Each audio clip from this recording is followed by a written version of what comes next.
जय माता दी दोस्तों। आप सबको नवरात्रि पर्व की बहुत बहुत बधाई। भाई हमने तो तैयारी शुरू कर दी है मंदिर की सफाई के साथ नवरात्रि की और फेस्टिव सीज़न के लिए। हमारा मंदिर तो रेडी है। आप बताइए, कमेंट सेक्शन में बताइए कि आपने नवरात्रि की क्या क्या तैयारियाँ की।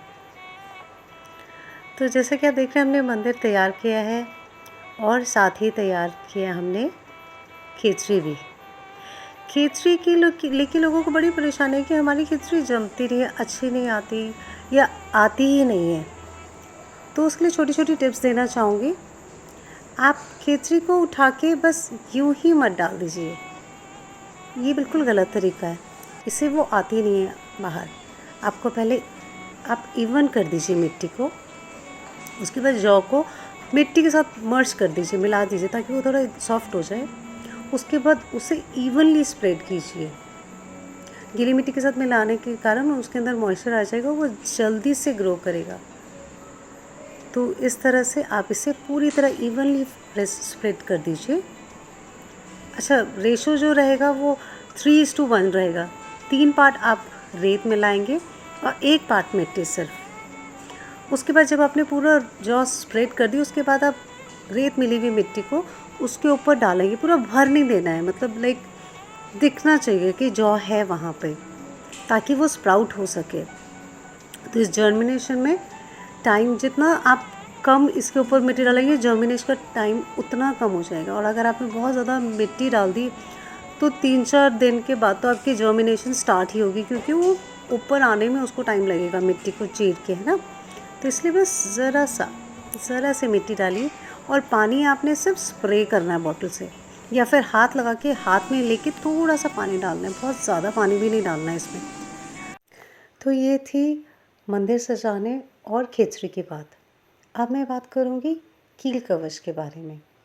कील कवच जो संस्कृत में है, उसे पढ़ने के लिए टाइम भी चाहिए, एनर्जी भी चाहिए और आपको मीनिंग भी पता होना चाहिए और पढ़ना आना चाहिए। तो लाइक इसको एक इजी वे में हम एक हिंदी में पढ़ सकते हैं। जैसा कि कील कवच में कहा गया है कि शत्रुओं से घिरे होने पर या किसी भी मुसीबत में पड़े होने पर देवी का कील और कवच पढ़ लो तो रक्षा होती है। वैसे तो माँ सप्तशती चंडी पाठ से पहले कील कवच और अर्गला स्तोत्र किया जाता है। पर जब भी कहीं आप किसी भी अच्छे काम के लिए जा रहे हैं या जहाँ आपको शक्ति की ज़रूरत है, आपको हिम्मत की ज़रूरत है, वहाँ कील कवच पढ़ के ज़रूर जाना चाहिए। तो इसे एक सिंपल हिंदी लैंग्वेज में मैं आपके लिए लेके आई हूँ। आशा करती हूँ आपको पसंद आएगा। ओम सर्वमंगल मांगल्ये शिवे सर्वार्थ साधिके शरण्ये त्र्यंबके गौरी नारायणी नमोस्तुते। ब्रह्मरूपे सदानंदे परमानंद स्वरूपिणी धृत सिद्धि प्रदे देवी नारायणी नमोस्तुते। शरणागत दीनार्थ परित्राण परायणे सर्वस्यार्थ हरि देवी नारायणी नमोस्तुते। दुर्गे स्मृता हर्षि भीतिमशेष जंतो स्वस्ते स्मृता मतिमतेव शुभां ददास्ति। दारिद्र्य दुख भय हारिणी का त्वदन्या सर्वोपकार करनाय सदा दृचित। ओम नमश्चंडिकाय नमः। दुर्गा कवच प्रारंभ। महर्षि मार्कंडेय जी बोले, हे पितामह, संसार में जो गुप्त हो और जो सब मनुष्यों की सब प्रकार से रक्षा करता हो और जो आपने किसी को आज तक बताया ना हो, वह कवच मुझे बताइए। श्री ब्रह्मा जी कहने लगे, अत्यंत गुप्त व सब प्राणियों की भलाई करने वाला कवच मुझसे सुनो। प्रथम शैलपुत्री, दूसरी ब्रह्मचारिणी, तीसरी चंद्रघंटा, चौथी कुष्मांडा, पांचवी स्कंदमाता, छठी कात्यायनी, सातवीं कालरात्रि, आठवीं महागौरी और नवीं सिद्धदात्री, ये देवी की 9 मूर्तियां हैं। यह नवदुर्गा कहलाती है। आग में जलता हुआ, रण में शत्रु से घिरा हुआ, विषम संकट में फंसा हुआ मनुष्य यदि दुर्गा का स्मरण करे तो उसे कहीं भी कोई भी हानि नहीं होती है। रण में उसके लिए कोई भी आपत्ति नहीं होती और ना उसे किसी प्रकार का दुख या डर ही होता है। हे देवी, जिसने श्रद्धापूर्वक तुम्हारा स्मरण किया है उसकी वृद्धि होती है और जो तुम्हारा चिंतन करते हैं उनकी तुम निस्संदेह रक्षा करने वाली हो। चामुंडा प्रेत पर, वाराही भैंस पर, रौद्री हाथी पर, वैष्णवी गरुड़ पर अपना आसन जमाती है। माहेश्वरी बैल पर, कुमारी मोर पर, हाथ में कमल लिए हुए विष्णु प्रिया लक्ष्मी जी कमल के आसन पर विराजती हैं। बैल पर बैठी हुई ईश्वरी रूपी देवी ने श्वेत रूप धारण कर रखा और सब प्रकार के आभूषणों से विभूषित ब्राह्मी देवी हंस पर बैठती है। और इस प्रकार सब देवियाँ सब प्रकार के योगों से युक्त अनेक प्रकार के रत्न धारण किए हुए भक्तों की रक्षा के लिए और देवताओं के कल्याण के लिए क्रोध में भरी हुई दिखाई देती हैं और चक्र, गदा, शक्ति, मूल, हल और मूसल, खीटक और तोमर, परशु और पाश, भाला, त्रिशूल, उत्तम व शारंग आदि शस्त्रों को दैत्यों के नाश के लिए और भक्तों की रक्षा के लिए और देवताओं के कल्याण के लिए धारण किए हैं। हे महारौद्री, अत्यंत घोर पराक्रम, महाबल और महाउत्साह वाली देवी, तुमको मैं नमस्कार करती हूँ। हे देवी, तुम्हारा दर्शन दुर्लभ है और आप शत्रुओं के भय को बढ़ाने वाली हो। हे जगदम्बिके, मेरी रक्षा करो। पूर्व दिशा में ऐन्द्री शक्ति मेरी रक्षा करे। अग्निकोण में अग्नि शक्ति, दक्षिण में वाराही देवी, नैऋत्य कोण में खड़गधानी देवी मेरी रक्षा करे। वारुणी, पश्चिम दिशा में वायु कोण में मृगवाहिनी, उत्तर में कौमारी और ईशान कोण में शूलधानी मेरी रक्षा करे। ब्रह्माणी ऊपर की ओर से मेरी रक्षा करे और वैष्णवी आप मेरे नखों की रक्षा करें। उधर केशनी केशों की, बागेश्वरी वाणी की रक्षा करे। रोमबलियों के छिद्रों की कुबेरी और त्वचा की बागेश्वरी देवी रक्षा करे। पार्वती देवी रक्त, मज्जा, वसा, मांस, हड्डी की रक्षा करे। कालरात्रि आंतों की रक्षा करे। मुक्तेश्वरी देवी पित्त की, पद्मावती कमल कोश की, चूड़ामणि कफ के जल की रक्षा करे। ज्वालामुखी नसों के जल की रक्षा करे। अभिदय देवी शरीर के सब जोड़ों की रक्षा करे। ब्रह्माणी मेरे वीर्य की, धर्मेश्वरी धर्मधानी मेरे अहंकारी, छत्रेश्वरी छाया की, मन तथा बुद्धि की रक्षा करे। प्राणपान समान उदान और व्यान की वशहस्ता देवी रक्षा करे। कल्याण स्वप्न मेरे प्राण की रक्षा करे। रस, रूप, गंध, शब्द और स्पर्श इन विषयों का अनुभव करते समय योगिनी देवी मेरी रक्षा करे। मेरे सत्वगुण, रजोगुण, तमोगुण की रक्षा नारायणी देवी करे।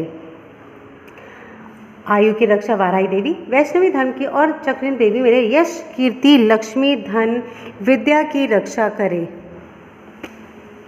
इंद्राणी मेरे शरीर की और हे चंडिके आप मेरे पशुओं की रक्षा करिए। महालक्ष्मी मेरे पुत्रों की, भैरवी मेरी पत्नी की, मेरे पद की सुपथा और मार्ग क्षमकारी देवी रक्षा करे। राजा के दरबार में महालक्ष्मी और सब और व्याप्त रहने वाले विजया देवी चारों दिशाओं से मेरी रक्षा करे। जो स्थान रक्षा से रहित और कवच में रह गया उसकी पापों का नाश करने वाले जयंती देवी रक्षा करे। अपना शुभ चाहने वाले मनुष्यों को कवच बिना एक पग भी नहीं कहीं नहीं जाना चाहिए, क्योंकि कवच रखने वाला मनुष्य जहाँ जहाँ भी जाता है वहाँ वहाँ उसे अवश्य धन लाभ होता है, विजय प्राप्त होती है। वह जिस अभिष्ट वस्तु की इच्छा करता है वह उसको इस कवच के प्रभाव से अवश्य मिलती है और इसी संसार में वह महान ऐश्वर्य को प्राप्त होता है। कवचधारी मनुष्य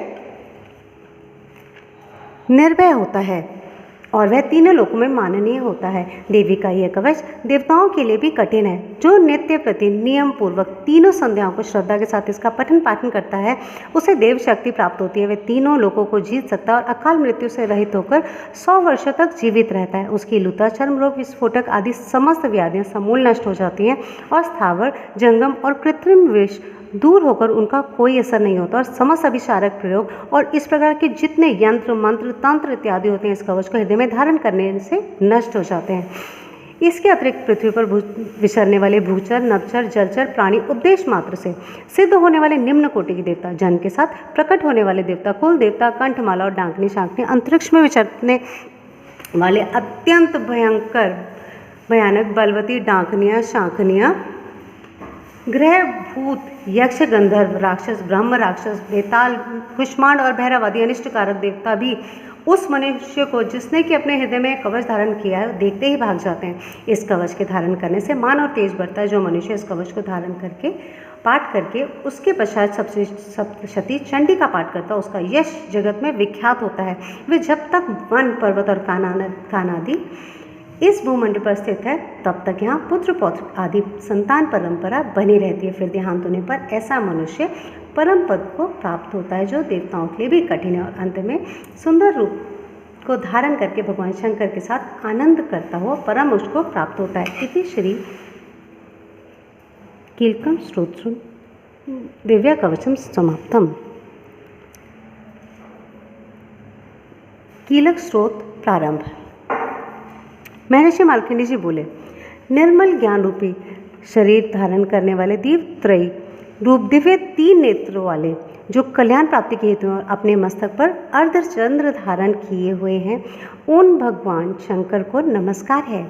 जो मनुष्य इन कीलक के मंत्रों को जानता है वही पुरुष कल्याण की प्राप्ति करता है। जो अन्य मंत्रों का जप करके केवल सप्तशती स्रोत से ही देवी की स्तुति करता है, उसको इससे ही देवी की सिद्धि हो जाती है। उन्हें अपने कार्य सिद्ध करने के लिए दूसरे की साधना करने की आवश्यकता नहीं रहती। बिना जप के ही उनके उच्चाटन आदि सब काम सिद्ध हो जाते हैं। लोगों के मन में शंका थी कि केवल सप्तशती की उपासना से अथवा सप्तशती को छोड़कर अन्य मंत्रों की उपासना ही समान रूप से सब कार्य सिद्ध हो सकते हैं, तब इनमें कौन सा श्रेष्ठ है। लोगों की इस शंका को ध्यान में रखकर भगवान शंकर ने अपने पास आए हुए जिज्ञासुओं को समझाया कि यह सप्तशती नामक संपूर्ण स्रोत ही कल्याण को देने वाला है। इसके पश्चात भगवान शंकर ने सप्तशती के चंडिका के सप्तशती नामक स्रोत को गुप्त कर दिया। अतः मनुष्य इसको बड़े पुण्य से प्राप्त करता है। जो मनुष्य कृष्ण पक्ष की 14 अष्टमी को एकाग्रचित होकर देवी को अपना सर्वस्व समर्पित कर देता है और फिर उसे प्रसाद रूप में ग्रहण करता, उस पर दुर्गा प्रसन्न होती, अन्यथा नहीं होती। इस प्रकार सिद्धि के प्रतिबंधक रूप कीलक के द्वारा भगवान शंकर ने स्रोत को कीलित कर रखा है। जो पुरुष इस सप्तशती को निष्कीलन करके नित्य पाठ करता है वह सिद्ध हो जाता है। वही देवों का पार्षद है, वह गंधर्व है और सर्वत्र विचरते रहने पर भी उस मनुष्य को इस संसार में कहीं कोई डर नहीं होता। वह मृत्यु के वश में नहीं पड़ता और मरकर मोक्ष की प्राप्ति होती है। किंतु इस कीलक की विधि को जानकर सप्तशती का पाठ करना चाहिए। जो मनुष्य ऐसा नहीं करता वह नष्ट हो जाता है। निष्कीलन और निष्कीलन संबंधी जानकारी के पश्चात ही यह स्रोत निर्दोष होता है और विद्वान पुरुष इस निर्दोष स्रोत का ही पाठ आरंभ करते हैं। स्त्रियों में जो कुछ सौभाग्य आदि दिखाई देता है वह सब इस पाठ की कृपा से, इसलिए इस कल्याणकारी स्रोत का सदा पाठ करना चाहिए। इस स्रोत को क्षण क्षण पाठ करने से स्वल्प फल की प्राप्ति होती है, इसलिए उच्च स्वर में ही इसका पाठ आरंभ करना चाहिए। जिस देवी के प्रसाद से ऐश्वर्य, सौभाग्य, आरोग्य, संपत्ति, शत्रुनाश और परम मोक्ष की प्राप्ति होती है, उस देवी की स्तुति मनुष्य को अवश्य करनी चाहिए। इति कीलकम स्तोत्रम समाप्तम।